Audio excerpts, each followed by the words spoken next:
This is Total Nonstop Impact, Impact Talk for Impact fans. This is the Throwback Show, and it's a podcast so good, you're going to want to hit a 75-year-old woman.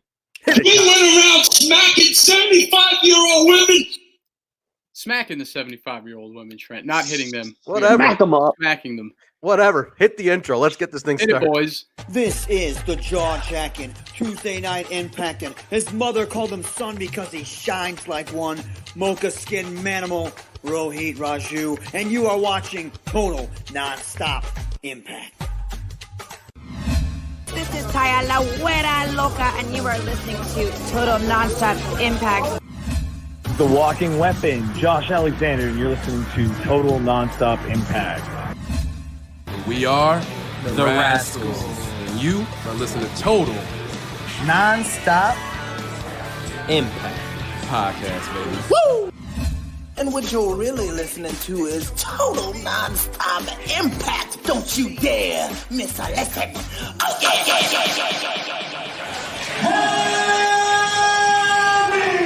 What's up, Impact Wrestling? Let's make some noise!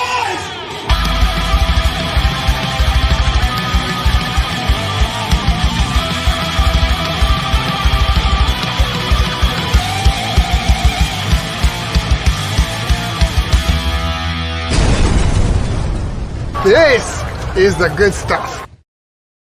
Welcome, everybody, to Total Nonstop Impact, Impact Talk for Impact fans, Throwback Show, NWA TNA. We went around smacking 75-year-old women. Cutting you off. Cutting me off. NWA TNA number 23. This is Trent along with my two co-hosts for the evening. Kyle to my, this is my right, but to your left to you guys, right? Kyle, scumbag, piece of shit in the house. What's up, Kyle? Feels good to be back, Trent. Smacking 75-year-old women. We went around smacking 75-year-old women. We got in the third seat today, taking the spot while Jaybone is somewhere we don't know where. He's in a remote location taking his vacay. Basil's back to join us, everybody. What up, everybody? Basil, this is your second time on Throwback, right? It is. It is my second time on the Throwback episode. I believe we did like episode 10 or 11. Oh, that was a while ago. Okay, yeah. Guys, we're on episode 23. This is November 27th, 2002. It's a long time ago, guys. The day before Thanksgiving, this one happened. Day before Thanksgiving at the Nashville, at the TNA Asylum. Actually, not the Nashville Asylum. The Nashville Fairgrounds TNA Asylum. Anyway, gentlemen, while we get warmed up here, let's get the motor running. What's going on, you guys? Kyle, you've been scumming it for the whole weekend, actually. What's new in your world? Quarantine, man. Haven't completely lost my mind yet, but I don't know if I had it in the first place. So still chugging along, trying to stay sane in these COVID-19 times. Talk a little NWA TNA. You are lying because you have not been quarantined. Every time I talk to you, hey, Trey, I'm in the car. I'm taking a drive. Whoa. Staying alone in my car with a mask on is still being in quarantine. I guess so, technically. All right, fine. I'm gonna let you get that one. Basil, Yeah. You went back to work today. Amongst all this, how are you feeling? I know you're not doing too good. You're pretty sad about this. What's happening? I hate going to work. I forgot how much I hated it. He's back at work, guys. It's not fun. Basil's not having a good time with this. He's not happy. It's cutting into my Animal Crossing time. It's cutting into my sleeping until 2 p.m. time. Like, this is horrible. Yeah, that's the good days are gone. The good days the good days are over. The extended vacation is over. But Trent the Graybeard, ouch! I'm on quarantine. Ouch! I haven't colored it. It's all gray. I got the Steiner thing going on where it's like it's a little part colored. Russo promo was something to be seen. I agree with that. Oh, we're gonna talk about it. Smacking 75-year-old women. Perfect, pure fire. I love that promo. We're gonna talk about it in a little bit, but let's get some. Let's say hi to a couple people in the chat here. What do we got here? D Cohen's in the house. That was Rex the boss. Who else we got here? Come on, keep them going, Kyle. Come on, keep these going. Gang is out, Trent. Gang's definitely out. PW Surge. What's up, CP? Good to have you back. See you there. CP joined us from one of the Atlanta review shows. Bill Gardner's also here. I thought there might be some side scum. We're not gonna talk about the side scum unless Kyle wants to talk about it on Patreon. Oh, yes. That's the OnlyFans account.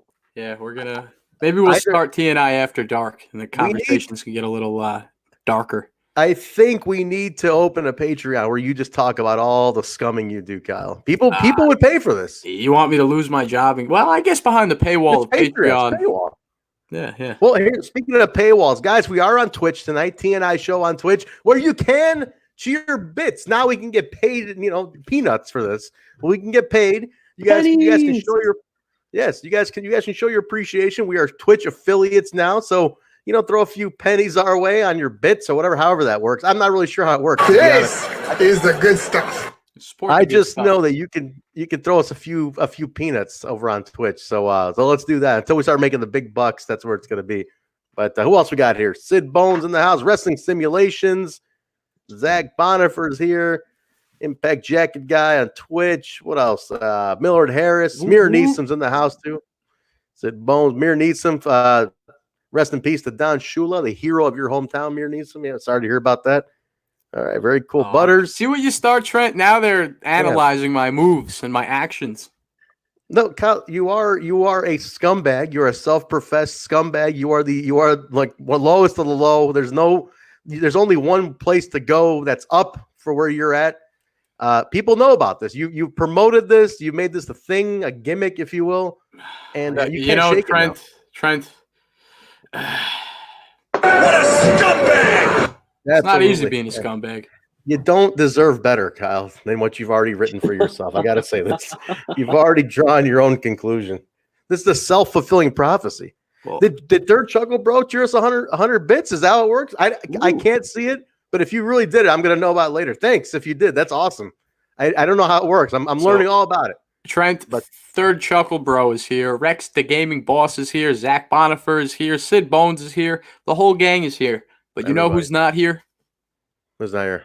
Jaybone. Jaybone is not here. Jaybone is not here. Unless Jaybone turned into a young 13-year-old looking brown man in the box below. That's not Jaybone. That's not Jaybone. I was going to say, Jaybone, you've really doing well in quarantine. You got a 10 somehow. Yeah. Where is Jay? I mean, what's going on with Jaybone? In all honesty, we got to speculate on the man's whereabouts. You tried telling me that he's on vacation on the beach, but I refuse to believe that. That's what you heard, but I think he's in a dark room watching WWE. It's like a dark room, just locked door, all alone, just him and his pure own depression. Yeah. He had to get away. Dark room, watching empty arena shows. I mean, maybe I don't. Do we have any insight on this? Where's he at? There's no way he's at the beach. I will bet you. J-Bone doesn't go on vacation. J-Bone's on vacation. I'm telling you, he needed a vacation. I mean, is it too hard? Whoa, wait a minute, J-Bone. Hey. J-Bone, you really are on vacation. He is on vacation. J-Bone. Look at him. What's up, Jay? Hey, J-Bone, what's happening? Up there? You drunk? Yeah, he's hammered. He's hammered. Holy crap. Catching some raised bumps. It's third time it's empty today, boys. J-Bone, your tan's looking great. I mean, you're almost as brown as Basil and I. Hey, what do you think? Not bad, eh? Not bad. Not bad. Where you at? It's honey, where the hell are we? Oh, a little beach called Come On, I Wanna Lay Ya.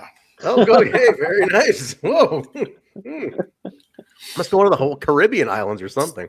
And yeah, hey, can I towel boy? I think we need to take that drink away from you. I think we need to just grab that drink. Towel boy. Could you? Thank you. Appreciate it. Jay, the people want to know, when are you coming back? Any update on that? I see you're on the beach. When are you coming back home, man? We miss you. This was a one-way trip, guys. This was a one. I'm going to be enjoying my toes in the sand here for probably a couple weeks. But I know the wife's getting braids in her hair. It's going to be a bit, Oh, Jay. All right, Jay. Well, hey, listen. Nice of you to drop by, Jaybone. Hey, enjoy it. Drink one for Kyle. Have a good time. Hey, just watch out for the seagulls. They like to shit on your hats. Hey, Jaybone. I see the towel boy coming, Jaybone. I think you got something to do over there. He's coming to grease you up. Yeah. I'll see you guys later. You take care. Get out of here, Jaybone. Hey, it's all right. Very nice. Jaybone, everybody. Jaybone. The brother level on his tan has to be minimum of a 9 when he gets back. Well, he's getting there. Mrs. Jaybone popped into the chat to ask why the towel boy is coming up here. Like she's in the chat over here asking about who. Anyway, Jaybone, how about that? He's having a good time, guys. Look at Jaybone enjoying himself. I like to see that. Guy had to get away. Nice. Vacation's all he ever wanted, Trent. He needed it, man. The guy was running this channel, running other channels. He was having a good time. Very nice. All right, let's kick this thing off, Kyle. We have any news before we stop? There's really not much news. We talked Impact Plus Weekly on Sunday. Yeah, not much news. Just really the updates, man. The current state of events. We have Mr. Rohit Raju coming on the show tomorrow night. And That's then, right. We have Alicia Bkaki making her debut, a female voice here on the show. Finally, the ladies get some representation here on Total Nonstop Impact. Jam-packed show tomorrow night, but that's tomorrow. We're in the present. We got Basil. We got NWA TNA pay-per-view number 23. Let's hit it. Let's hit it. All right, guys. This is on Thanksgiving Eve 2002. Big show. It's that full crowd, huge crowd. Because, look, everybody's off, right? It's what do they call it? This is Black Wednesday, basically, now. Back then, 2002, it was the Wednesday before Thanksgiving. Full crowd. Everybody's in a great light mood. They start off the show. Jeremy Borash talks about this is a Thanksgiving, we're within the first year. We went to war and everything. So Goldilocks comes out, sings God Bless America. Real nice. Gets the crowd all into it and stuff. So it's pretty nice. We kick off, guys, with a very unique match, gentlemen. A team making their debut. Now, they technically made their debut in a dark the week before, but this is their on-screen debut. The Briscoe Brothers, Jay and Mark Briscoe, making their debut against Divine Storm, who came out with Trinity. How crazy is this now? Things you don't think about, the Briscoes in TNA at 18 years old. Very rare appearance, guys. They never ended up going anywhere outside of Ring of Honor after this. There was a nice little Ring of Honor chant going on for them during this, but like I said, took on Divine Storm, who I know at the time was pretty hot. They were getting a lot of push. They were trained by Mikey Whipwreck and everything. There was a lot coming out of the Divine Storm, but they didn't really explode either. But I thought this was a good match, man. You can tell, but the audience wasn't having it. I don't know, Basil. Rare to see the Briscoes in TNA, obviously, but I don't know. That was a crazy one to see. And then when they mentioned that they were only 18, yeah, no hair, they were clean cut boys. Young chicken farmers. Young chicken farmers. Barely any tattoos, dude. But I think the crowd wasn't reacting much because this was part of a double taping, I believe. And they taped the dark they had right before this. And they just saw these guys like a little bit before this match. So I think that was part of it. Don't fully quote me on that, but from what I can find out, that was part of it. But even though they did get job, they lost that. Yeah, I don't like that. I don't like that word. That was a good match. That's not a job. That wasn't a job match. Yeah, it wasn't a job match. I wouldn't say Rex was a job. They lost, but I think they got some time in there. So losing a good competitive match and being squashed are two different things. I just need to put that out there in the world. Good point. Mir Neeson brings up that Tanay called them twins, and he said, "Well, they're only 18. They're not twins." That's a big misconception about the Briscoes. I believe I want to say 18 months apart. They're not too far apart in age. Isn't Mark older than Jay? I thought Jay is older than Mark, and they have a third brother too. They have a third brother. I think is older than both of them. Jay looks like the older brother, I'd say. Yeah, he's got a little more gray going on, like Trent in the beard. A little bit, yeah. I could be. I got the Jay Briscoe going on, but there was a big misconception for a long time. They were twins. But Kyle, you have a question for you in the audience here. Donut Lovers is asking, do you think the Briscoes will come to Impact? A long-time fantasy of mine. Wrestling fantasy, that is. That sounded a little creepy. Long-time wrestling fantasy of mine. The great Briscoe Brothers. The only reason I watched Ring of Honor for many years. Finally, hang it up in Ring of Honor because they've done everything there. What else is left? Winning the belts a 100th time. It's a fresh start, something new. Would love to see them in Impact because I think Impact is the perfect place to present two gritty, grimy characters like the Briscoe Brothers. Hey, I mean, how many times they had the Ring of Honor belts, Basil, at this point? I mean, it's 58,000 times. They should put their faces on them at this point. I mean, they are the greatest tag team in Ring of Honor history. Let's not say. I mean, they definitely don't get enough credit for being one of the best tag teams of all time because they didn't go outside of Ring of Honor. And I know Ring of Honor's branched them to Japan and England and stuff, but not being with another American company, I think, has limited them a little bit. But they home team players though. They were gonna be signed to the E, and then Jay had to get a Twitter. Yeah, Jay got a Twitter account. And then there's that. That's pretty much what put the kibosh on that. Little scumbag tweeting going on. And Trent and I were actually talking about this a couple weeks ago, that AJ's current WWE theme, if you read the lyrics, sounds like it was made for the Briscoe brothers, because there's a lot of plurals in that those lyrics. They don't want. That's a good point. That's a good point. Yeah, Basil pointed that out to me the other day, guys. That AJ Styles' theme is very much sounding like it should be for a tag team. Most likely the Briscoes. Maybe. We'll see, man. Very interesting thing. But it was cool to see him. It's a nice gem. It just proves further how many people came through TNA, man. Divine Storm was supposed to be a hot team on the Indies in 02. I remember them. I remember seeing them here in Chicago, but they didn't really blow up. Like they had a good, decent run and didn't really go further than that, though. But the star in this match was Trinity, right? Am I wrong? Trinity was the one. She breaks out later on, as we know, but Trinity was like, she looked awesome. It's always crazy how like the manager or the valet breaks out when there's like this promising tag team, because like, oh yeah, like TNA was hyping up. He was like Chris Divine and Quiet Storm. They're Divine Storm. Like we're supposed, like our minds are supposed to be blown from that naming. But I mean, we've seen it so many times in history where like people like Lita have broken out, Carmella. Yeah. I mean, they're just all these girls that break out that weren't meant to be, and they end up being like the stars, or they're their own star in their own right. And Basil, I was hoping that was going to happen with Diamante and LAX, but it just never worked out, and it never panned out. Dude. It didn't happen. It should have, because she was on fire during like that LAX heyday, man. I feel like there were things behind the scenes that we just never heard about. It just never surfaced. It's really just not our business, because I feel like, she'd be on the show and then she'd disappear for a while. She wouldn't wrestle too much. She could have been injured. I mean, who knows? That was right before my time, too. That was like 6 months before my time. PB, pre-Basil. PB. PB. Peanut butter and Basil. All right. So, again, I think Trinity really broke out in this one. I think she was... she definitely grows, and I think she's awesome. She looked hot here. She was hitting her moves.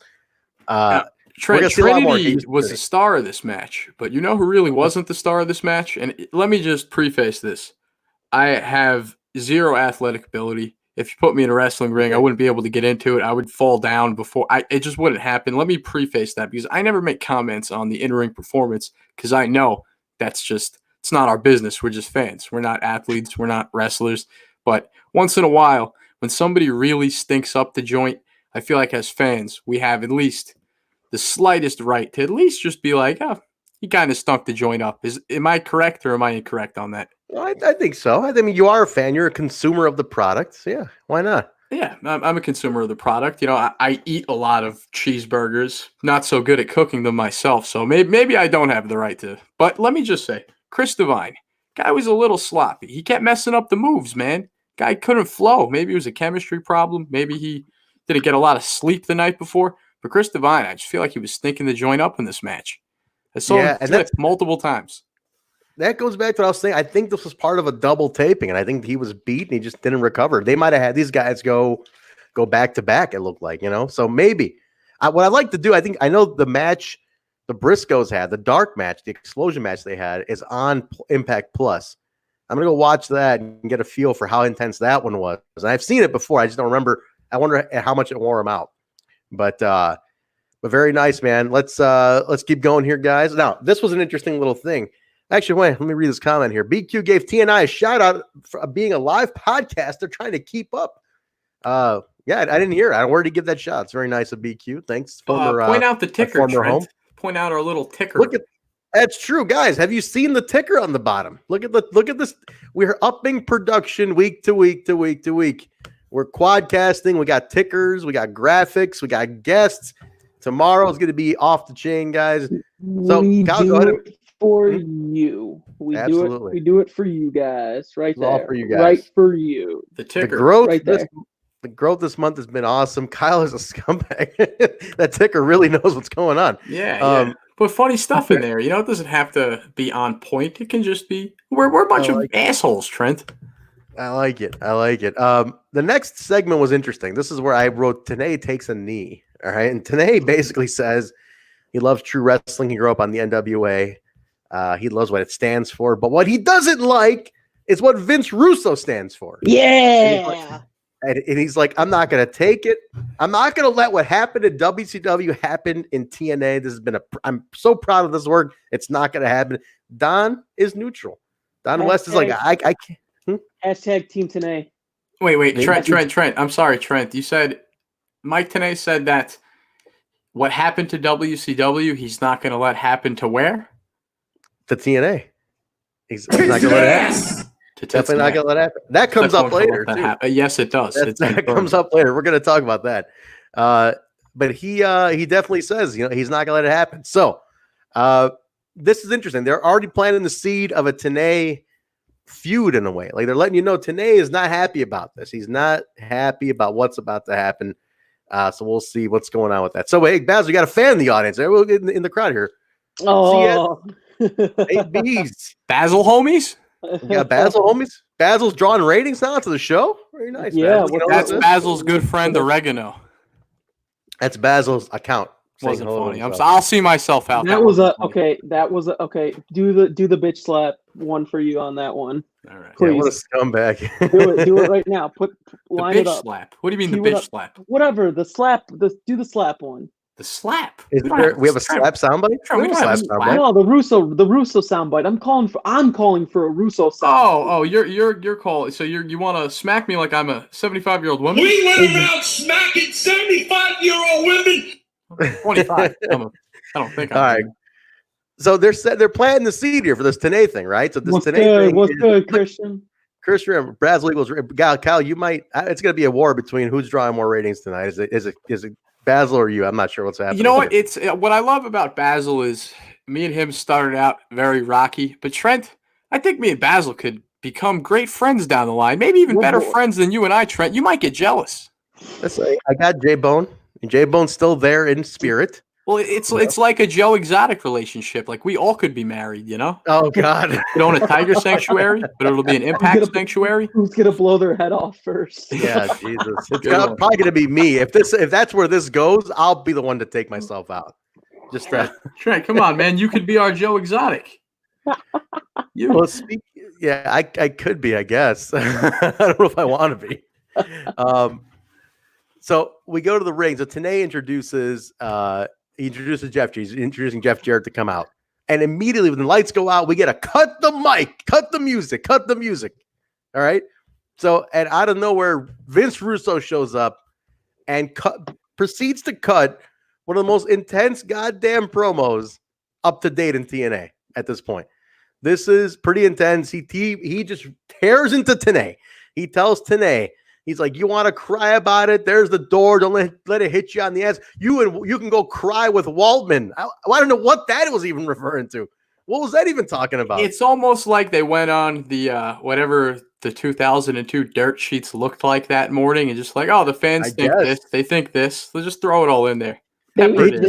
He was being a real shooter there. Yeah, yeah. He was shooting, man. He was shooting big time. This is where the huge Russo chant breaks out. He's over. But this is where the famous line comes from, which I don't remember. The big line that comes from where he says, I am the Antichrist of professional wrestling. And I'm like, that's the fucking promo it came from. Classic. Cuts a great thing. He threatens to smack the shit out of whoever cuts his microphone. He says, that old man back there with the button, if you cut my microphone, I'm going to come back there and smack the shit out of you. I think he was talking about Jerry Jarrett, right? Could be. That'd be Jerry Jarrett, right? I was like, what other old men are running the board? This is before Panda got involved. technically, I think this is either the first or first or second one where Panda actually took over, because I'll tell you why. Because at the end, actually, I made a note about it. We'll talk about it at the end, because there's an indicator you can kind of know what it is. But anyway, I love that this is the debut also of the TNA face, the classic TNA face. And Basil, I know you know what I'm talking about, the TNA angry face, that face. And they cut the TNA face. He has to do it from the side. He has to do it from the side. He's just like brooding TNA face. And apparently, Basil's a hit in the 12-year-old demographic. Nickelodeon Basil. I didn't know that.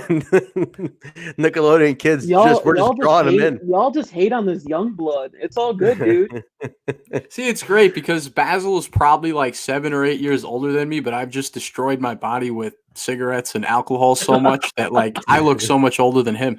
You make it seem like I haven't been putting my body through that. It's like I'm mistaking you and Trent for being the same person. You know, I forget these things. You know, Trent, because I think that Trent is hanging out with like some sort of straight edge cult out there. I don't know who he's running with. I don't know what Trent does on the weekend. I'm the one who's like, yo, just once, bro. Just once. Try. I'm with you, Basil. And we're going to do it. We're going to drug him Bill Cosby style. We're going to drag him through the hotel room. He likes candy, and edibles are legal now in Illinois. He won't know one day. Take it easy. We gotta get out of quarantine first before anything happens, before I even think about anything. I got 38 years straight edge record. I can't destroy it now. You're addicted to caffeine. That's a lie. 8-year-olds too. Jesus. This was Russo ends up talking the history of him and Jarrett, how he saved Jarrett's ass between WCW, WWF, now and then TNA. He's like, I even gave him the name. Get ready with that one, Kyle. I even gave him the name TNA, but it didn't stand for Total Nonstop Action. It stood for, Kyle. Tell him what it stood for. Tits and ass. That's what he says it stood for. He goes, that's what it was. So, real shoot promo. There's a Jarrett sucks chant, a Hogan sucks chant, tits and ass chant, which they bleep the tits part. Lots of swearing in this promo. Lots of swearing. There's a lot of kids, a lot of swearing. But the Southerners didn't care. The kids were like, yeah, fuck. They were just loving it. NWA TNA. Kids love it. It got the crowd up. They were definitely into it, man, for sure. All right. There's a running auction going on this night. I do remember this. It's like for up until Christmas, I believe. There's like this running auction going on. Basil, you remember this during the NWA TNA? They used to do like silent auctions on like the web. Like, they had like this really bougie like NWA website. And it was horrible. It was like NWA angelfire.com/NWATNA.tripod / like live wire. Oh yeah. But yeah, they used to do these silent auctions online, and they would get people to like hype up and whoa Jaybone. Whoa Jaybone. He's hammered. Jaybone is hammered. Yeah, that's not sand. That's the towel boy. You're right. They used to do silent auctions, and it'd be like they had interesting stuff, like play a round of golf with like Kurt Hennig, go out to lunch with somebody, phone calls. I had a buddy who did the phone call with, I want to say Lynn called my friend, which I got for free just last month, thanks to Basil. Basil was next to Jerry Lynn and gave him my phone number and told him to call me, and he called me. It was very random. Trent, do you think this is true that Impact was supposed to be called Bitch Slap? TNA Bitch Slap? Jesus Christ, that's horrible. TNA Bitch Slap instead of Impact. Total Nonstop Bitch Slap. This show could have been Total Nonstop Bitch Slap. Russo was high out of his, that can't be true, because I mean, like, Russo's come up with some dumb ideas, but he would never do anything that stupid. Well, dude, 2002 was a different time, man. Different time. I never heard the bitch slap thing. That's a new one for me. To me, that's very. I've totally never heard. We went around smacking 75-year-old women. All you guys in the chat, I want you to tweet Russo, ask him if the show is supposed to be called Bitch Slap. You know what? No, screw that. Forget that. I want everybody to tweet Vince Russo and tell him to come on the show. We're live. Come on the show. Tell him you want him, because we're talking about him. I did talk to him. And we're Russo boys. We love him. He retweeted the link of the show today. He knows we're doing this tonight. So go everybody go tweet him right now. Tell him to come on the show. That's Trent. We always talk about how we love Opie and Anthony and how they had the pests and they could tell the pests to do things. We're telling the tribe, we're demanding. Go on your Twitter right now and tell Vince Russo to get on our show right now. The Opie and Anthony pests were incredible. They were a straight up cult. That's what we want. We want that sort of thing here. We want the tribe. But nobody wants to be like militant. Like the pests were militant. What's the point of having soldiers if you don't get to use them, Trent? That's true, guys. Go ahead, tweet Russo. Tell him to come on the show right now. Tell him we're on the show. We're airing right now. Tell him to come on. Let's see what happens. Next match, guys. AMW versus the Hotshots. It was a good match. It was solid. They fought several times up until this point. Mitchell comes out with Belladonna to distract them. AMW ends up getting counted out. And then they grab Belladonna, bring her back, drag her to the ring. They're about to give her the death sentence. And was it just me, guys, or did it look like she wasn't going to take it right? Like they were going to go through it. I'm like, holy shit. They are definitely not going to, this is not going to work out too well. Like, they're going to decapitate her. But then the new church comes in, blocks it, stops them and everything. So everything worked out. So they brawl and everything like that. So obviously this new church AMW feud, which I got to say, Basil, you watched them all. That was another underrated team in NWA TNA history, man. The new church does not get talked about enough today. That faction.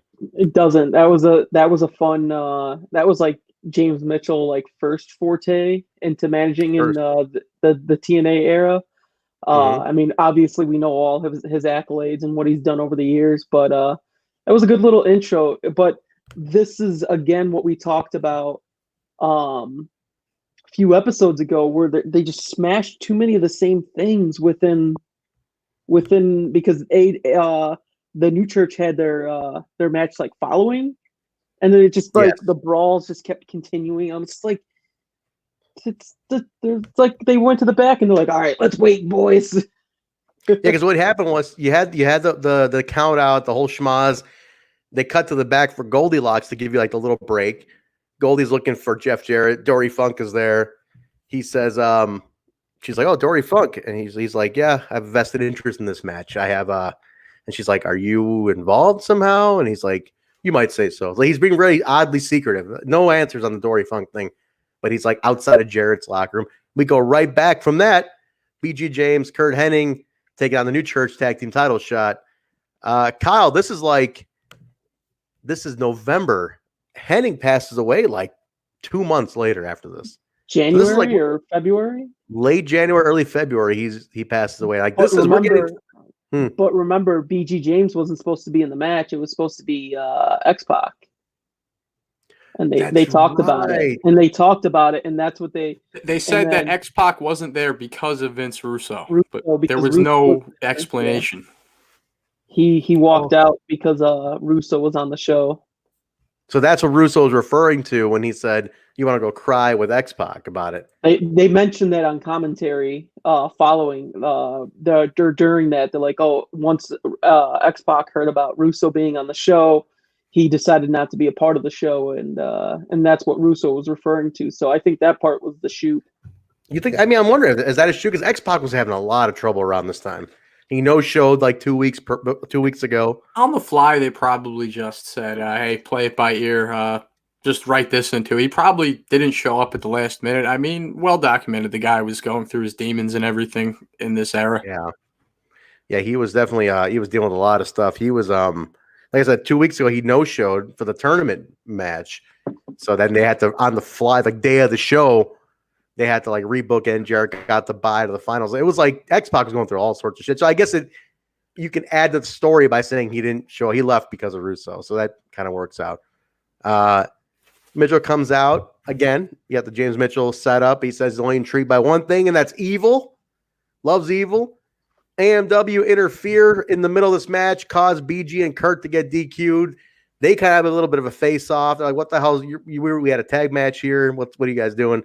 So again, you're right, Basil. It's the last match was just like this one, where there's just interference on both sides. And I get they're trying to build a feud. They're trying to build all this feud up between these teams, but one of these matches needed to have a clear-cut winner. Kurt and BG could have taken the pin from the tag team champions. I don't think you didn't need to DQ this one. You can at least let those guys, let the tag champs look strong, and then do a post match beatdown. I'd say do a post match where the A&W comes in and he does a beatdown, but they didn't do that. But yeah, Mildred Harris brings up another point we wanted to talk about this last week. Belladonna, she died last year at 40 years old. She passed away. Another TNA alum who passed away. She was real young, man, but she was apparently on the scene down there in Nashville for a while. Very loved, a lot of good words for her, but it's crazy, man. 40 years old. It's nuts. Too young. Didn't get much of a run. I think she has like one match coming up. That's about it. And I don't think she went anywhere else. Basil, you remember her going anywhere outside? I don't think she went anywhere on TV, at least. Nothing, no WW or anything. Not that I can remember. Yeah, no, she didn't do anything like that. So, but apparently she got to stay local into the Tennessee area. All right, we got the silent auction. Don and Tanae hype it up. Kind of a funny little segment with these two. A lot of segments on this show. You're right; they really filled this one out. We talked about this. The next one here, guys, before we went on the air. Easy Money and Alex Winters. Pretty much a squash, right? Easy Money. Now we talk like Baz. Let's talk about this for a second. Easy Money. You had an opinion on why Easy Money didn't make it further than, let's say, this. It needs to be his name fucking sucked. When you get a name like Easy Money, you're doomed. I don't care how talented you are. I'm gonna make a little promo like commercial, and it's gonna be like, and now a moment with Basil, and it's just gonna be what he just said. Easy Money sucks. He fucking sucked. I'm sorry, but like, there's certain gimmicks that you cannot convince me that will, like, if you see a wrestler, like I can see, like current roster, for example, I can see a name like Ace Austin being world champion, correct? Yeah, true. And then you see somebody named Easy Money.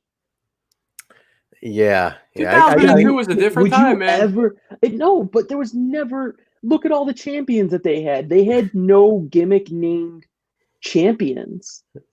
That's true. I like nobody. So hold on a second. You know, I'm thinking Basil is speaking from the heart, telling me his true opinion, how he really feels. But thanks to Butters 520, I'm realizing that Basil is just riding the coattails of his good best friend Ethan Page that he always talks about on the show because they have a friendship. No, good for you. Honest to God, I did not know about this at all. Would it shock me? All right. I thought I was catching something there. I thought I was nipping something in the butt. You know. The second he shows up on my screen I was like, dude, this guy looks awesome. Then they're like, Easy Money, and I was like, oh, easy way out the way out. This is a bunch of crap. This just sucks. I like CSSC Minkus. I don't know how to pronounce this username, but Minkus, like from Boy Meets World. Minkus. That's what I thought. Stuart Minkus. I do love the Disco Inferno reference here about Bill Ding, the evil architect. That's a good one. If you guys don't know, Disco had a thing about coming up with like cheesy characters to pop the writer's room, and they had a writer's block. And then one of the things they came up with was like doing a vignette where they show an empty locker room, like this empty locker room, and then they have a graphic appear. It says debuting next week. Actually, Trent, the Invisible that's Man. Not true. You're lying. I don't know why you would lie to the audience like You that. are fake news. Bill Ding, the evil architect, is obviously a character from the old Impact throwback show. Oh, I thought it was from The Sims. What was it? The IWP? What is it? The Impact Wrestling? Someone's got to know it. The IPWF. The IPWF. Bill Ding is an IPWF legend, Trent. I don't know what this or is it Disco Inferno hoopla you're talking about is. IPWF, the Impact Provincial Wrestling Federation. Man, we need another one of those. IPWF. I want one of those. I was so sad that I didn't get to photograph that one. Where was that? Was done in Canada, wasn't it? That was Windsor. For the record, on Pro Wrestling Tees, that was at Destiny's. Destiny Wrestling's arena. Oh, okay. For the record, fellas, on ProWrestlingTees.com, there is a plethora of IPWF merchandise. Might even be a building shirt. I'm not kidding. If I it's think not there a might be. shirt, if it's not a shirt that's Impact, I don't pick up shirts anymore. I haven't bought a shirt. I'm just like whatever's at the merch stand. I'm just like, yo, I need that shirt. And Give me merch. Oh, good for you. Yeah. Easy Money gets the win time here. over, It was pretty Easy Money is not a bad wrestler. It's just like you don't know where to fit him. He's too big to be in the X division at this point, and he's not quite a heavyweight. I don't know. And the name, like I said, I think it holds him back. I don't know, man. He's kind of in a lost spot, but you can tell they're trying to push him a little bit. You know, they're trying to like really do something with him. Not sure where they end up going. I don't remember where they go with this, but we go in the back. This is kind of an awkward. This is a real awkward segment. Goldilocks with Bruce. He's like, I'm done with Miss Alan Funk, actually. Alan Funk. I'm done with Miss TNA. I am Alan Funk. I ain't gay. I'm not gay. It's just like It also leads me to believe that the only reason Dory Funk appeared on camera was to try to like soil his name, you know? Like he's a Funk and now this is your son. This is Alan Funk. They didn't do it to make though. the Funks look bad. It was kind of odd, yeah. Like, why do it on this show? And then like Goldilocks just completely shits on his name. She's like, okay, Funkster. Yeah. Okay, Alan. Well, you get Goldilocks troll. Sometimes Goldilocks troll comes out. You know? She's hot. She's And this one, she's trolling heavy in this not show. taking shit. Dude, she was not taking anybody's shit. She was on another level on this show. She's like, how can you say all that after what unfolded with April? And he's like, I don't like what Lawler did, you know. And she's like, no, you're full of shit. And he's like, I'm just gonna give her the crown. And she's like, no, I'm done. You're full of shit. And she like walked. That was it. Like she was like called him out and like it ended so awkwardly. I'm like, yikes, that was not good. So Bruce is done. The character Bruce of Bruce is done. Ironically, he was just a guest on her podcast like a month ago, and they reconnected after a long time. Alan Funk and Goldie, which I thought was really nice. He's an owner operator, semi truck driver now. That's what he does. That's what he does for a living. And he kept the Alan Funk gimmick apparently. I guess, man. But he was talking about he got a bad injury in I want to say Denmark, real bad, and that was like the end of it. He had a horrible injury, and that was the end. That was the end of his run, man. So he was a nice guy, super good interview. You guys haven't heard it? Goldilocks' interview. I think it's called Goldie's Closet, and she's got Alan Funk on. Very, very good interview. Very directionless promo though. Crimson Dragon taking on Sonny Siaki. I gotta say, guys, this was a sleeper hit. This was a sleeper hit. This, as we found out, Crimson Dragon is Chris Hamrick, who was teamed with that Easy Money back in ECW. This was definitely a sleeper hit. I didn't see this coming, man, but great match. You didn't have faith in your boy? Siaki's been directionless for a couple weeks at this point now. Well, I gotta say, I like what he did at the end where he was just like, I ain't wrestling anymore unless it's for gold or a main event, man. Like, I love that. Yeah, that was good. He gets on the mic and he's like, I want better competition or I'm done. I'm out if I don't get better competition. So this was a way to get him back on track. So Trent, I'm still not convinced. At this point, he's still Rocky ripoff to me, and I'll give him a chance in the future. I'll give him more episodes, but right now, as of episode number 23, the Kyle man is not convinced. Sonny Siaki is not in Rocky ripoff garbage. He is not sold. 23 episodes. I mean, you didn't watch all of them, Kyle. I gotta say, you jumped in with the throwbacks, mid throwback, like me and Jaybone were doing, but Basil, he's not sold at all, man. He's not having Sonny Siaki at all. That hurts because Sonny, like, you got to remember, like, Rock was on his way out. At this time, he was technically gone because after SummerSlam, he was very part-time. So it's like, let's try to capture that vibe and try to bring people over without saying the same names. Sonny was so talented and he played that arrogant gimmick really well. And he was talented enough to back it up. But beyond his promos, in-ring, just flat out amazing. Like, he didn't even need to speak and you would be sold on him, but you just don't like the fact that he was copying Rock in the Rock's heyday, which I understand. A distraction. I can't take him seriously. I'd rather see him be unique and be original. What if we started this podcast and we stole our whole shtick from someone else? Nobody would want to listen to us. You got to be unique, Basil. Can you believe if people do that, Kyle? We're pioneers. Yeah, can you believe that? mind-boggling. Can you believe that people would come out with a podcast and steal from us? I mean, come on. I don't know how that happened. I mean, why would you want to do that? Nobody would ever do that. But I mean, you can't polish a turd, though. Nobody can recreate this special chemistry. We don't need 20 hours of video production because we're live.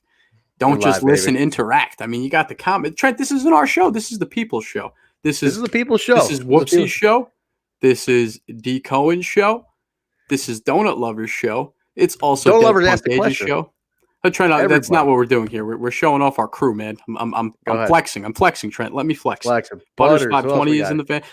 It's the people's show, is what I'm trying to say. And we're number one at what we do. We can say that confidently. This is the Impact podcast to listen to. But enough jerking ourselves. Enough of the circle jerk. All right, here, listen. But Donut Lovers had a question. When is Goldie coming on the show?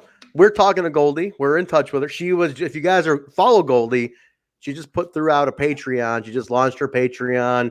She got a lot of content. She asked us to give us her to the end of April because she reached out to us. She's like, "Can you give me to the end of April? We'll work it out." So she just got things settled down. May is going to be a little better for her. I got to open the conversation back up with her, see if we can get her on. Hopefully, in the next couple of weeks, Goldilocks will be on here for a little bit. I definitely want to ask her about this show because she was on fire during the show.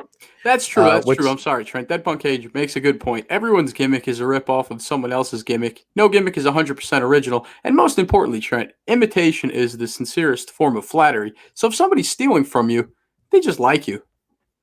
I guess so. I mean, but you're a scumbag. I feel like that's the most original thing you could ever have put out there. I mean, who would you say you were influenced by, Kyle? Who did a scumbag look up to? Growing up, who were some of your heroes that you formed this scumbag image from? I guess there was a lack of heroes. That's the problem. That's probably what happened. You could have used the hero in your life. If you maybe Howard you had Jaybone wasn't a good hero. So I stole all his shtick with the sound bites, so it all makes sense. That's true, and he was pretty scummy too in his way, and radio wise. So, all right, well, Kyle and Opie and Anthony, you're an Opie and Anthony guy. They stole from him. Everybody's taking shtick from others, but you got to always stop and be like, oh, it started there. Those guys pioneered it. Those guys are the kings. You got to bow down. That's all. I could see. Give us our props. Speaking of scummy, we go to the back here. Goldilocks is with April now, guys, and she says, she's like, what happened with Brian? She's like, I don't know. I love him, and I tried. And Goldie's like, you're full of shit. Okay, you're lying. Like she literally she's like, you're full of shit.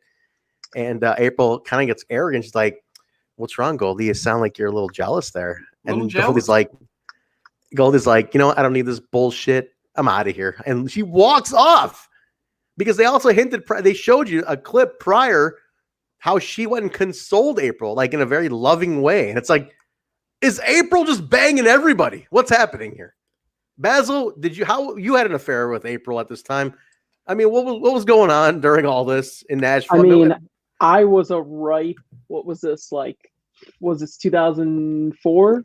2002. So I was 14. Life was grand. Oh wait, 2002. Yeah, 2002. I was 14. Life was great. Great little tidbit here. Sorry to cut you off there, Basil. Dead Punk Age, the listener that had a history in the independent biz. Trent is always picking that. Trent, read this. I feel like you'll appreciate this the most.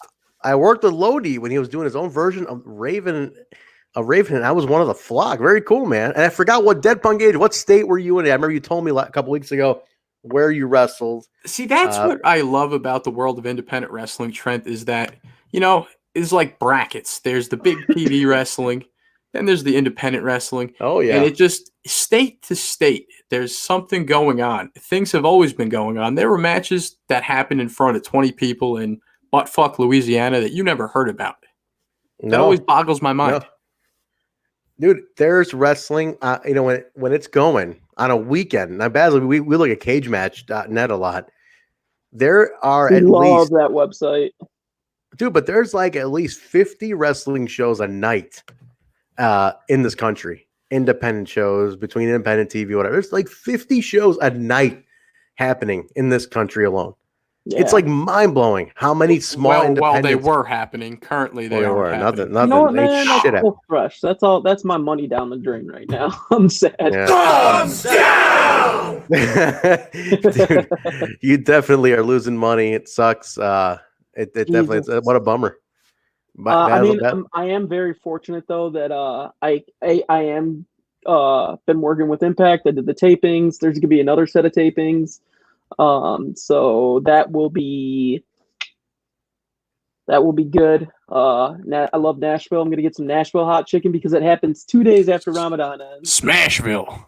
Oh, dude, Nashville hot chicken in Nashville, nothing beats it.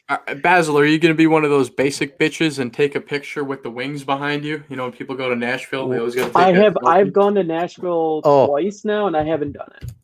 I've done it. We went down for homecoming when you were working. Me and the rest of the boys went and took the wings picture. Oh, I man, do have that. It's online. Man, that was that day. Guys, never make your pay-per-view debut and national TV debut on 2 hours of sleep when you have a show the day before, 8 hours away, and you do that indie show. Oh, it was so brutal. Sounds like something I would do. So brutal. We were like out while he had to go to the arena early, and he's like nervous already, right? And it's homecoming 2019, nervous as hell.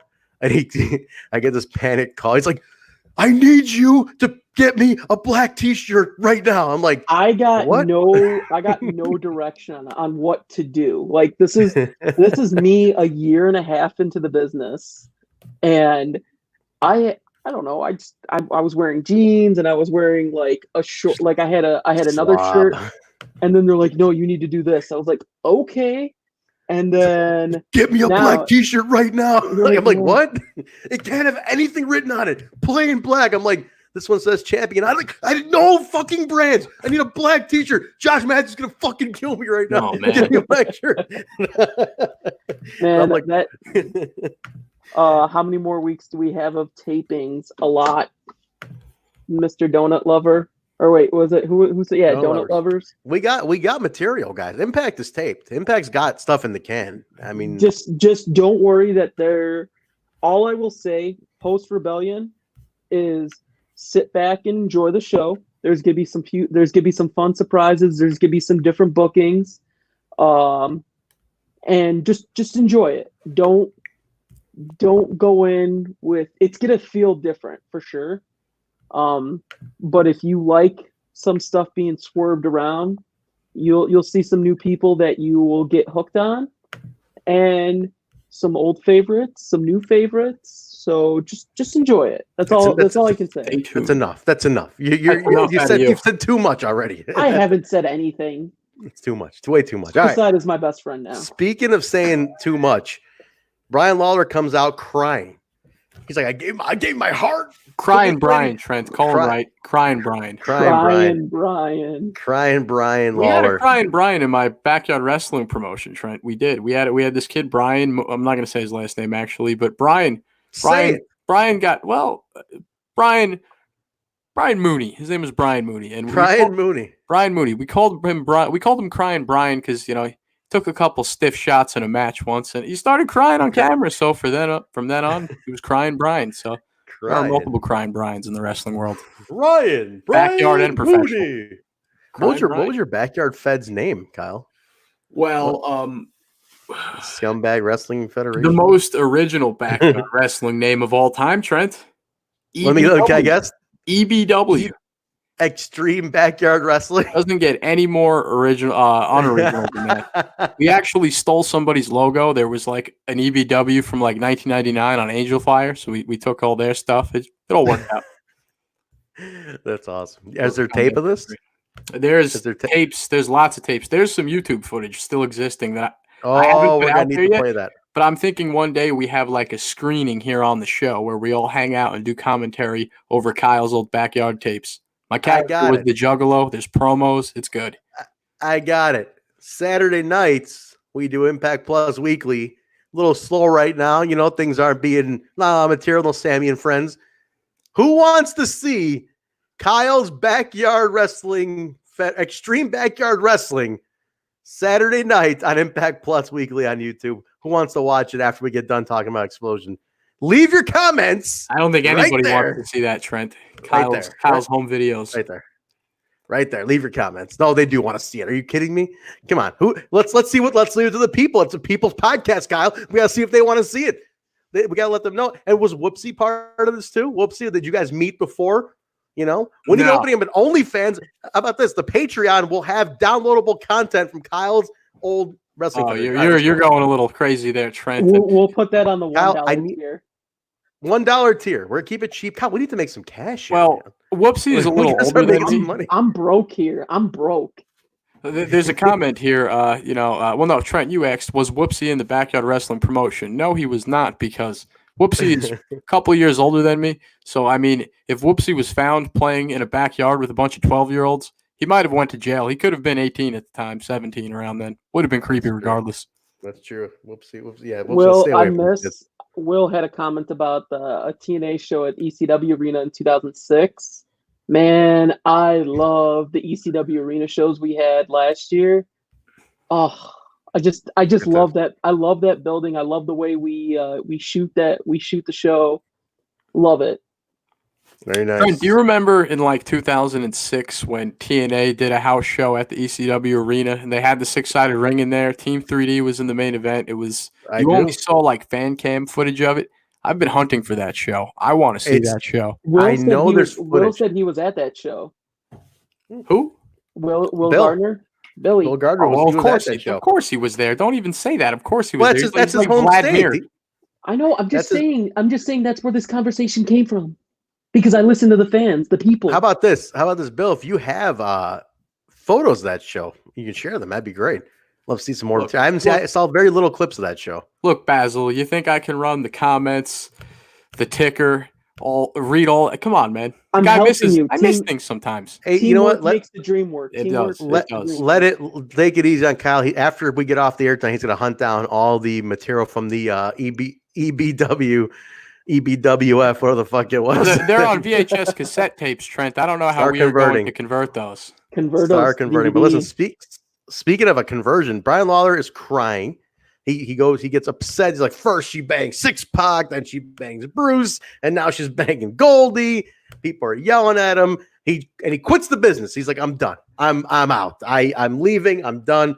Crying, sobbing. He's fantastic. I love his over the top acting. He's so good at this. He goes to the back. Yeah, crying Brian goes to the back. Goldie's like, well, Brian, I need a word. I need a comment with you. And for some reason, Priscilla, Jorge Estrada's old girl, is consoling him. He's like, oh, I'll be okay. Oh. And he's running out the door, and the camera zooms in on him, just grabbing her ass, like, come on, let's go. And just here today, it's like, wow, he rebounded fast. So he converted. He is over April. He's on to Priscilla, guys. Now, this next match is probably one of the best matches on the X Division history. I gotta say, I think it's on Basil. This has to be on one of those compilations, the early DVDs. I think that was on AJ's first DVD.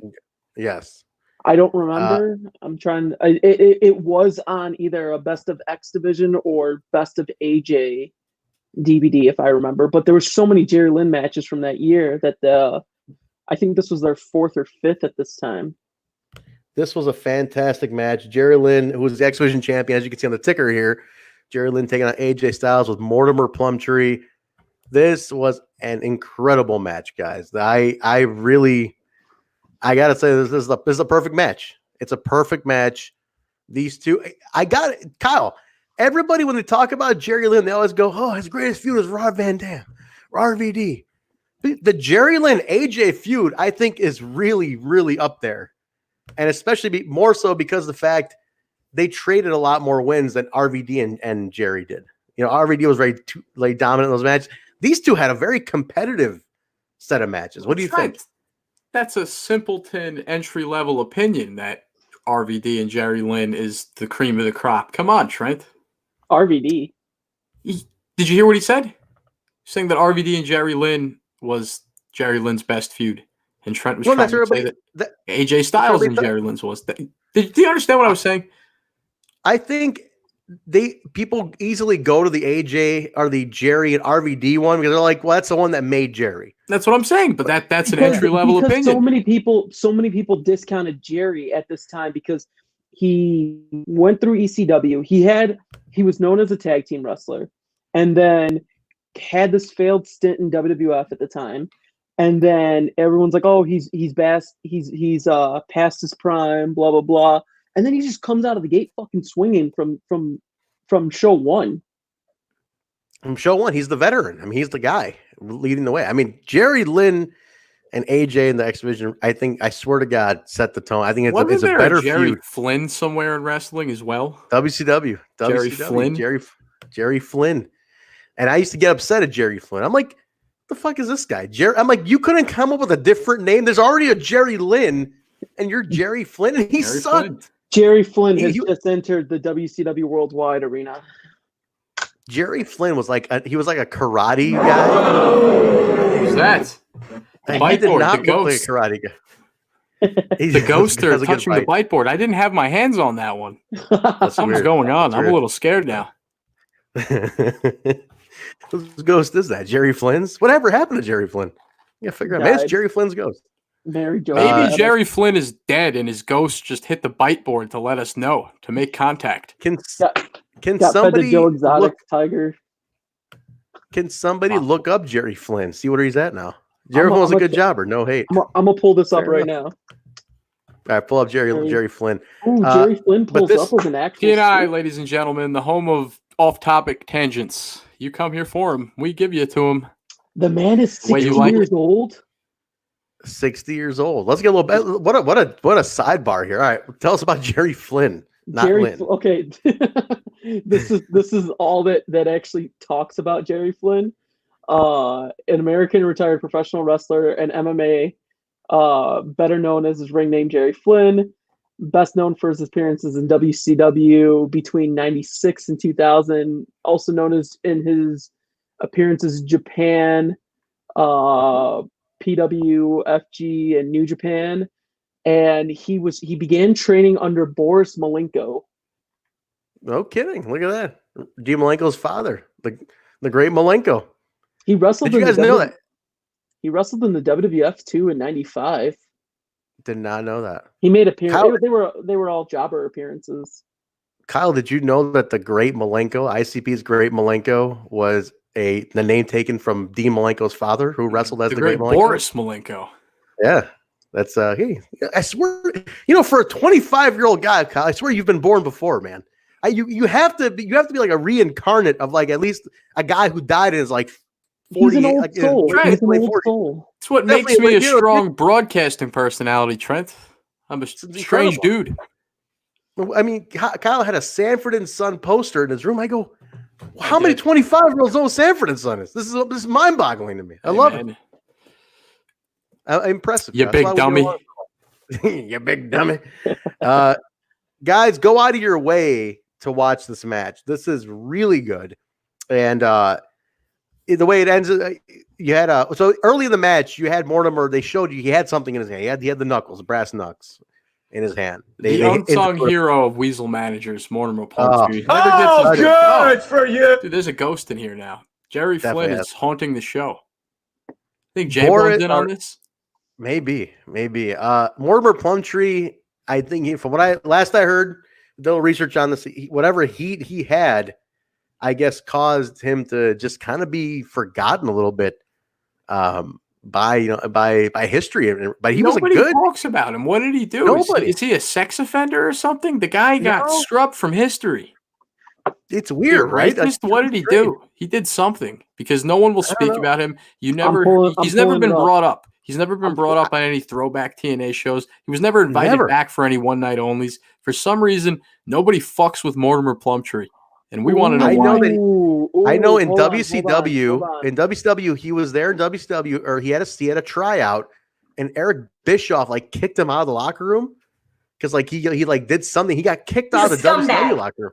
What did you find out there, Bess? Okay, what we got here. So in January of 2003, TNA booker Vince Russo allegedly wrote Plumtree's character out of all future TNA programming due to his feeling that Weber was aligned with Jerry Jarrett in Office Politics. He remained on staff full-time until June. When he moved back to Minnesota, he would only appear a handful of times after that. And then with the failed Force One wrestling promotion, he assisted in booking with other short-lived group, the American Wrestling League. That was it. Like, there's literally nothing after it. He retired in 2005. Last I heard, he was acting. He was a stage actor. He is acting. It says that he's an actor. I'm gonna find his IMDb. Yeah, look him up. Rex is even saying David Weber is his shoot name. Yeah, Rex is saying Plummer was apparently an asshole. Yeah, I've heard things that his attitude was bad, and he rubbed people the wrong way or something. And This is all rumor and speculation and hearsay, Trent. We don't know the guy. That's why we got to hunt him down and interview Mortimer. Should we get him on the show? It'll be like, how about you send me out like Geraldo Rivera? I'll track down where he lives. I'll knock on his front door with the camera crew behind me. Mortimer Plumtree, what happened? What happened in 2003 in Total Nonstop Action? He doesn't have an IMDb. You should go and get Stosseled. Be like, I heard everybody hates you. He's like, do you think everybody hates me? So Basil, Trent. Basil, he doesn't have an IMDb? No, it just says he's an actor and former professional wrestling. Does he have a Wikipedia page? He does have a wiki. Does he have an OnlyFans? What? I'm not paying for that. Huh. Kyle is paying. Just wondering for information purposes. So Plumtree's knuckles backfires. He tries to throw him to AJ at one point. Jerry gets him, knocks out AJ really well. It was actually a really good bump. Like he decked AJ. AJ felt like a ton of bricks. I gotta say, Kyle, Gazel, you're a big AJ Styles fan. Gazel, we know about the chair. Show him the chair, Basil. Show him the chair. Show him the chair.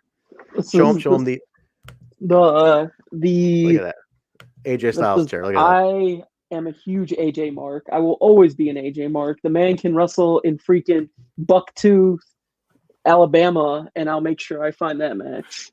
So AJ Styles, whenever he's getting hit by like what's supposed to be a very big hit, like whether it's that cage bump, that famous cage bump from Abyss, the door one, or this one with the Nux, he takes a punch extremely well. Like he looks like he's getting killed, and he gets killed, and he gets pinned.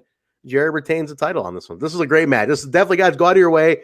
If you haven't seen this one, this is one very much so worth watching. Hands down, one of the top X Division matches of these first 25 shows. Big time. One of the best ones. We get a update on the silent auction, BG and Kurt Hennig. There was dinner with BG and golf with Kurt Hennig. And Mr. Perfect says, he goes, I've never lost a game of golf. It's up to $5,000, the bid. And he goes, if you can beat me, I'll match $5,000. I really want to know what happened with this game. I really want to know, because this was actually, think about it. In 2002, guys, this was an interesting experience. You were bidding on hanging out with these guys, which was very rare, right? You guys, who the hell was able to get access, this kind of access in 2002? This is very rare to have in those days. Yeah, they had to work the kinks out of that one. They figured that out pretty quick. Yeah, maybe that's not such a good idea. Yeah, maybe just give people full access to pay $5,000 to come bang April. Play golf with Mr. Yeah, come back here with $22,000. It's up to that.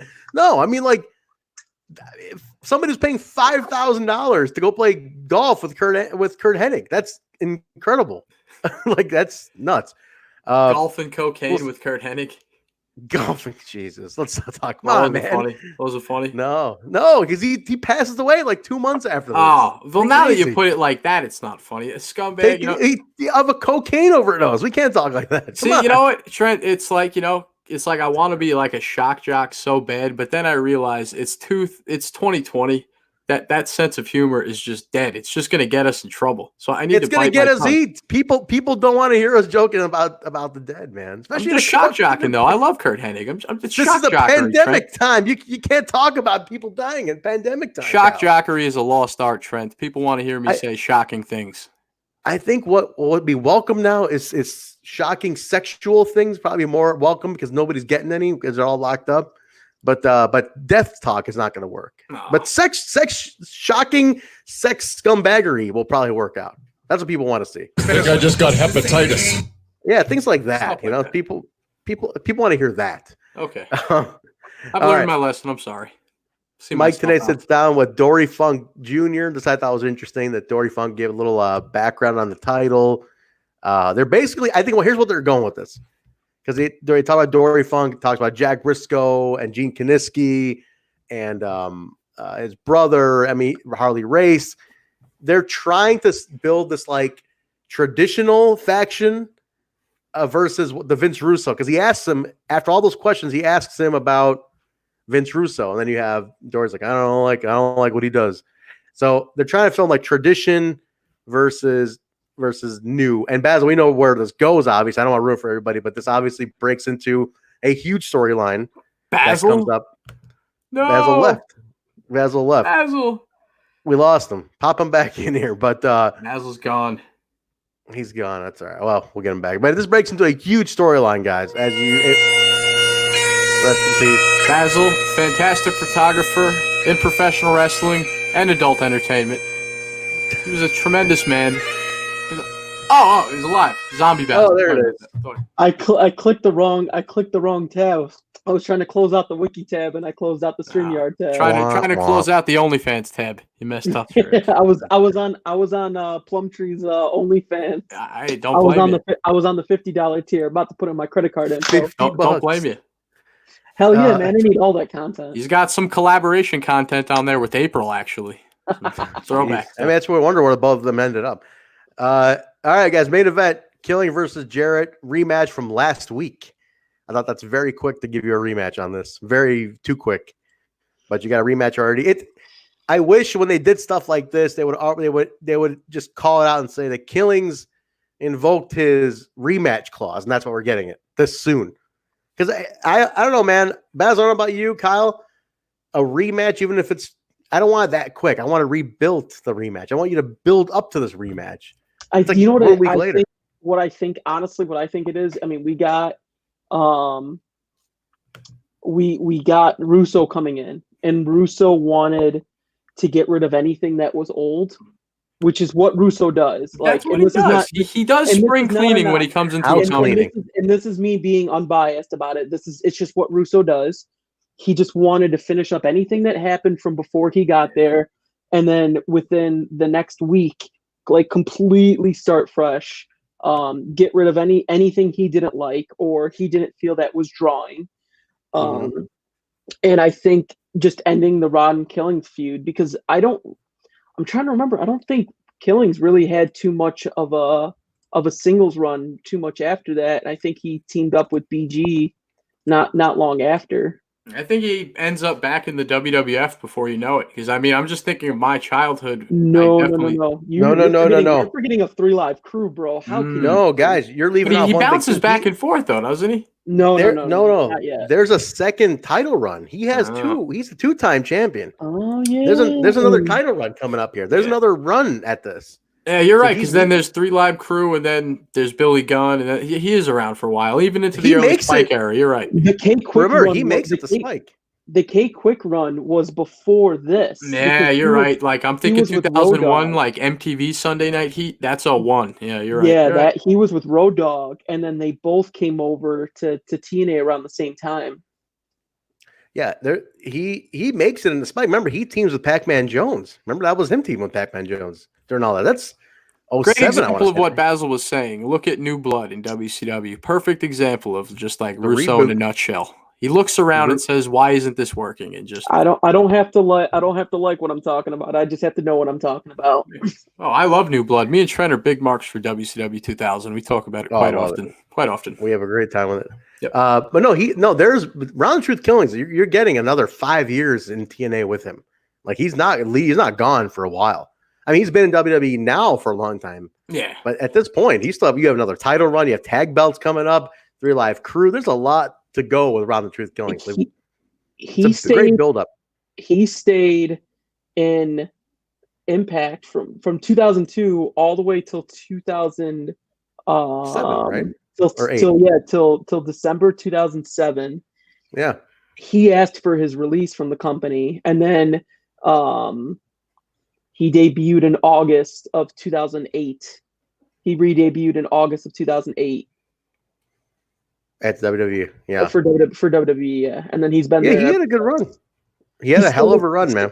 He still looks the same. You guys talk about how young I look. That man is. Oh, he looks fantastic. 48 years old, and he looks like he's 24. He has not aged a day, dude. That guy looks great. No, he was just on the Keeping It 100 podcast with Conan and Disco, and he was talking about his TNA days, which I thought, which I like that he talks very fondly about it, which I appreciated. I thought that was nice. He really loved the time he had there, and he was the first time he'd take a chance on him, really, you know. Well, and I'm not convinced that he's a real person. I think he's made out of CGI. The guy has never aged. He looks like an action figure. He's never changed. In like 20 years, he hasn't changed at all. I truly do think he's made of CGI. Tupac hologram type shit. That's right. It's unbelievable. But he goes for his rematch here, guys. They brawl, very similar to last week's match. They go on the outside, but in this one, you get a double count out. But immediately, Bullet Bob comes on and says, "No count outs. We're not ending a title match like that. I want a winner. These people want a winner. Restart the match." Crowd goes nuts. I mean, I love that. I love Southern crowds. They react so purely to just something like restart the match. Fuck yeah! They just lose their shit. I love that, man. No stupid chanting. No fans getting themselves over. This was just they were so happy that they were going to get a winner in this match, and I love that. So you get that going on. Match goes back into the ring. Russo comes out and hands a guitar to Jeff Jarrett. He hands a guitar to him. Jarrett takes it and smashes it. He goes and smashes the guitar. He said, I don't need it. This is the part. Now, this is where what I don't like. This last sequence, guys. You had Jarrett. He gave the stroke to Ron Killings. Goes for a pin, gets a kick out. And then gives him two more in a row and pins him. Why did Jarrett need to go over so strong on Round of Truth Killings like this? Like, I thought it was bad when Truth Killings, whatever, got up from that first one. I didn't like it. That was just extra booking that didn't need to happen. It would have been more because like to do three of them was just, hey, I'm putting myself over. Yeah, totally. All he needed to do when he was facing Russo is you hit the one, you pin him, and then that's it. Because now it makes it look like at the end of the show where they're running out of time, and it looks like they probably wanted to actually have that conflict. Yeah, they just had to pull the plug. And they had to pull the plug on it, where if you didn't waste that 20 seconds and then the other 10 seconds of Jarrett going up the ramp, like you didn't need that. Russo had the mic on him. He could have simply have just immediately, okay, Jarrett, you need to make your decision right now. Not let Jeff get his composure back or whatever it was. Well, I guess it's for the love of a cliffhanger, make everybody tune in next week. I get it. But the way they put it together, it just came out kind of sloppy and awkward. Like I really liked this match until the last few minutes. Something goes wrong. And when they go to take it home, it's everything kind of just fucked up, in my opinion. Three of those in a row was like him just trying way too. It's like you're killing killings. You're like ruining anything. All of his strength that he's built up for 20 weeks. You just shot it in the foot. Hey kids, this stroke finisher is pretty cool, huh? Watch me do it 3 times. Unbelievable, unreal, dude. I didn't like it. I thought that was too much. And then you're right. By doing it 3 times, him milking the selling it, going up the ramp. Like Russo already had the mic. You didn't need him to go up the ramp. And then you're right. We didn't get the answer because we had to cut. And it's like, I agree with you guys. I don't think that was meant to be a cliffhanger, but we had to get it sold like a cliffhanger. The little Easter egg I found here was that when they went off the air, the copyright was TNA Entertainment, which to me was the indicator where it switched to Panda taking over this, because it was J Sports and Entertainment before. And when they got into financial trouble, they switched it over to TNA Entertainment. And that's what we ended up having for a long time. And that's where the Carter family took over. So I think a couple weeks ago, somebody pointed out, I think Jay caught it in the crowd. Dixie was in the crowd. Kyle, I think this is the first show you were on. You were with us. Dixie is in like the middle of the crowd. You see her. And I'm like, oh shit, she's actually there for this one. So I think that was the true beginning of it. I know that Dixie's company, she had a marketing firm in Nashville, and her marketing firm was the marketing firm for TNA, and that was the connection. But I think they officially took the ownership around this point. This might have been the first one. Another little small tidbit was, turned out, the small little fact, Dixie and Jeff Jarrett actually knew each other years back and didn't know it, lived in the same apartment complex in like the early 90s when they were like, Dixie was in college or just out of college. Jarrett was living in this apartment complex in Tennessee, and they ran into each other casually. And it's like, oh, what do you do? I'm a wrestler.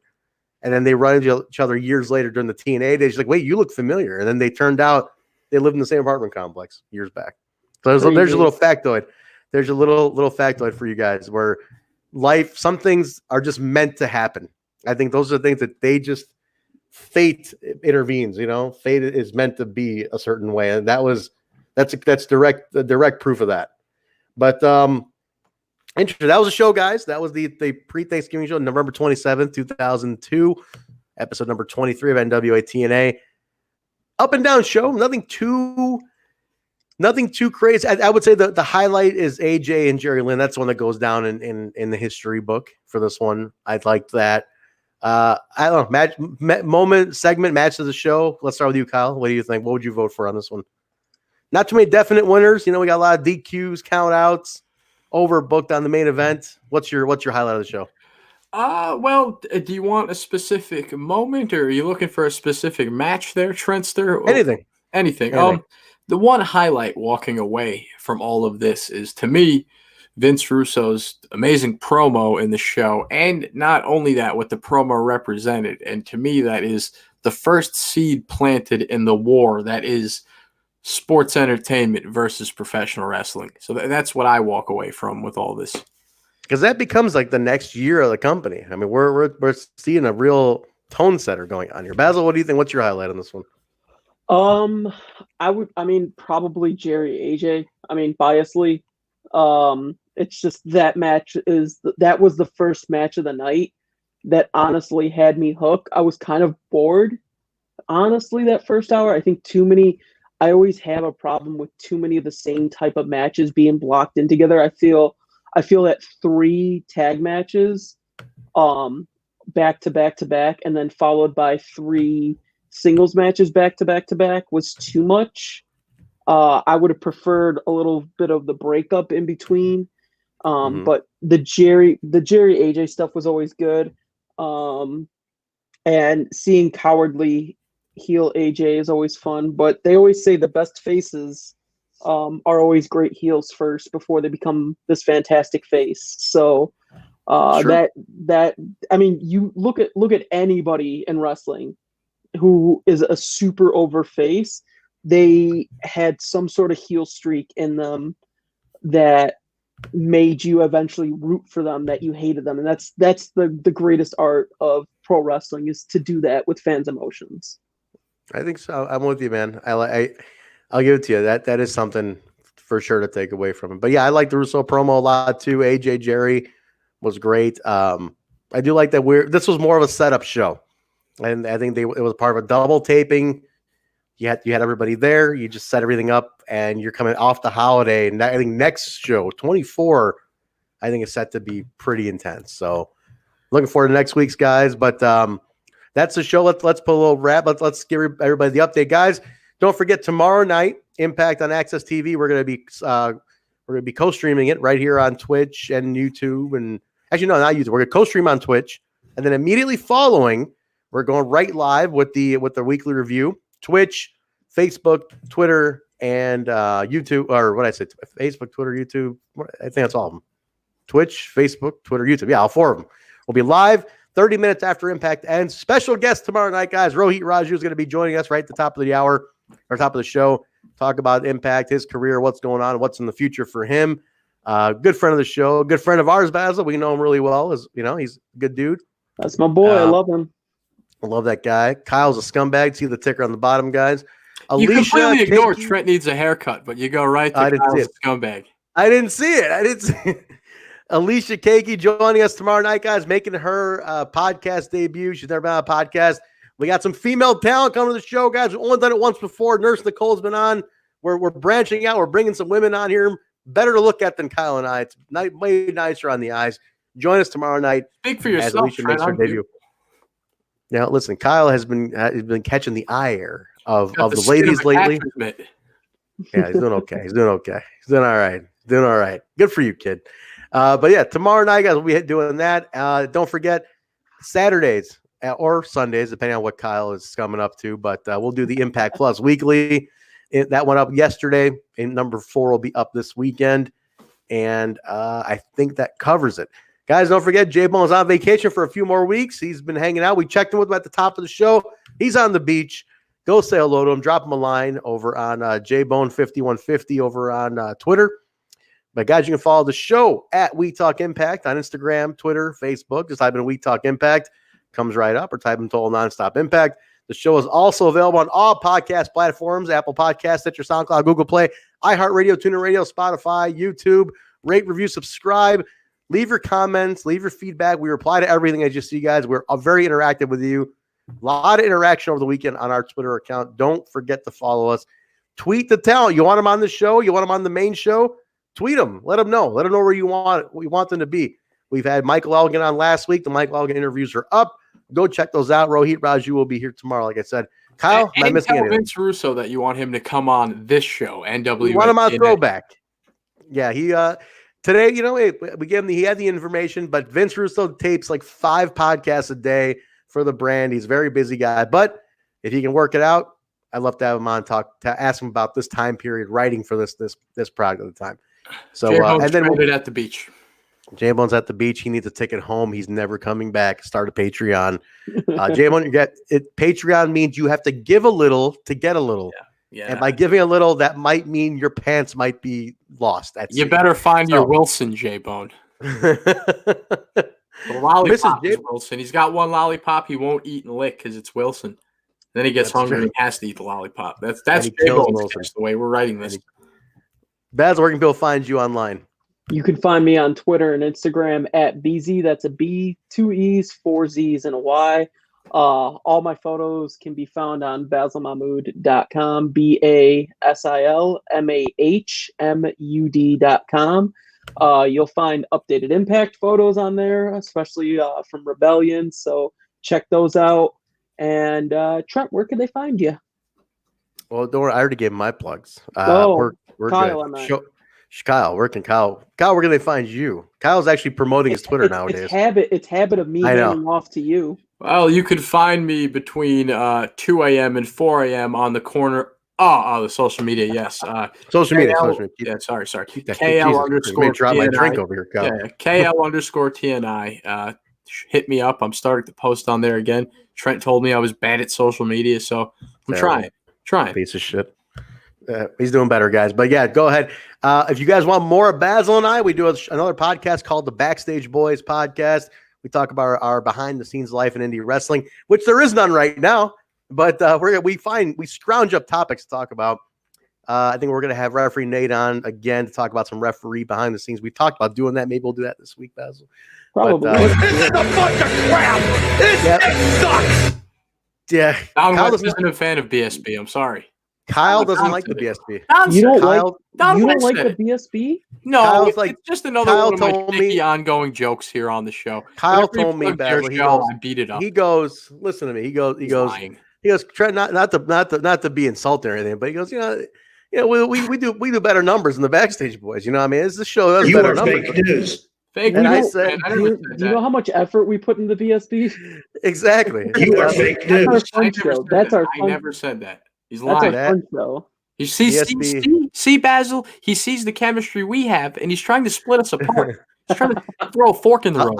I'll tell you guys what, though. Backstage Boys podcast. Nothing but love for you, Kyle. Look at this. Nothing but love for you, brother. Nothing means nothing but love. I just got hepatitis. Nothing but love. BSB really shines after we do a show, and then we get the inside scoop on the show. That's where we really shine. When we're just scrounging for material, we're hurting.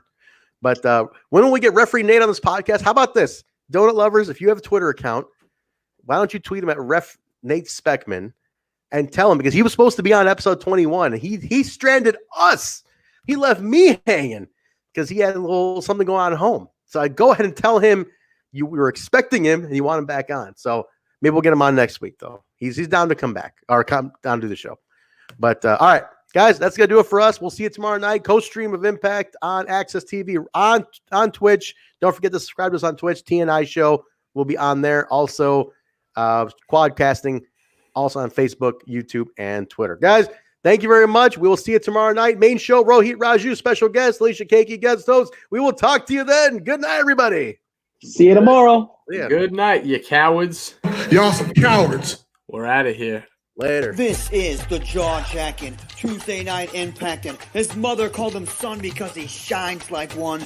Mocha skin manimal, Rohit Raju, and you are watching Total Non-Stop Impact. This is Taya La Güera Loca, and you are listening to Total Non-Stop Impact. The Walking Weapon, Josh Alexander. What? You're still here? You're still listening to the show? Go home. We are Get out of here. The Rascals. Go watch Impact Wrestling You or something. are listening to Total Show's over. Non-stop. Impact Podcast, baby. Woo! And what you're really listening to is Total Non-Stop Impact. Don't you dare miss a lesson. Oh, yeah.